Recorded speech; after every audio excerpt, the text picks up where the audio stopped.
শুধুমাত্র রাজনৈতিক প্রতিহিংসায় নষ্ট হতে চলেছে বগুড়ার শহীদ চান্দু স্টেডিয়াম। 2004 সালের ফেব্রুয়ারি মাসে অনূর্ধ্ব 19 দলের বিশ্বকাপ ম্যাচ দিয়ে 8 কোটি টাকা ব্যয়ে নির্মিত এই স্টেডিয়ামটির আনুষ্ঠানিক যাত্রা শুরু। আইসিসির স্বীকৃতি পাওয়ার পর একটি টেস্ট আর 5টি ওয়ানডে ম্যাচ অনুষ্ঠিত হয় এই সবুজ গালিচায়। এই মাঠেই ওয়ানডেতে শ্রীলঙ্কার বিপক্ষে নিজেদের প্রথম জয় পায় টাইগাররা। বগুড়া থেকে হুমায়রা আক্তার জাহানুর রিপোর্ট, জানাচ্ছেন পরাগ আরমান। আওয়ামী লীগ নেতৃত্বাধীন সরকার ক্ষমতায় আসার পরই বৈষম্যের তীব্র ক্রোধে পড়ে শহীদ চান্দু স্টেডিয়াম। আন্তর্জাতিক ম্যাচ তো নয়ই, এমনকি বিপিএল এর একটি খেলাও আয়োজন করতে দেয়া হয়নি মুশফিক, তাওহিদ হৃদয়, তানজিদ তামিম ও শফিউলদের ক্রিকেটার হয়ে ওঠা এই মাঠে। শুধু তাই নয়, উইকেট অত্যন্ত ভালো হলেও শুধুমাত্র রাজনৈতিক প্রতিহিংসায় স্টেডিয়ামটিকে ভেন্যু তালিকা থেকে বাদ দেয় বিসিবি।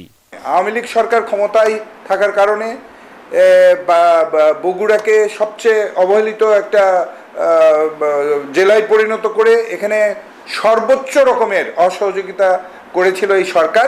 দীর্ঘদিন ম্যাচ না হওয়ায় বকেয়া পড়েছে লাখ লাখ টাকা বিদ্যুৎ বিল, ফ্লাডলাইট সবই অকেজো।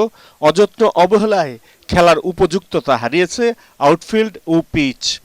স্থানীয়দের দাবি দ্রুত সংস্কার করে মৃত্যুর মুখ থেকে ফিরিয়ে এনে শহীদ চান্দু স্টেডিয়ামে আবারও জাতীয় আন্তর্জাতিক ম্যাচ আয়োজনের।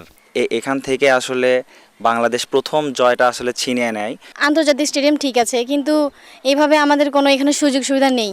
বাংলাদেশ টিমে 4টি প্লেয়ার আমাদের অংশগ্রহণ করতেছে এবং মহিলা দল থেকেও আমাদের 5টা প্লেয়ার অংশগ্রহণ করতেছে জাতীয় দলে। বগুড়ার আবাসন ব্যবস্থা এখন অন্য জেলার চেয়ে বেশ উন্নত। ইতিমধ্যে উত্তরবঙ্গের সাথে রাজধানীর যোগাযোগ ব্যবস্থারও উন্নতি হয়েছে। এই মাঠে খেলা আয়োজন করতে সংশ্লিষ্টদের দৃষ্টি দেওয়ার অনুরোধ বগুড়ার ক্রীড়াপ্রেমীদের।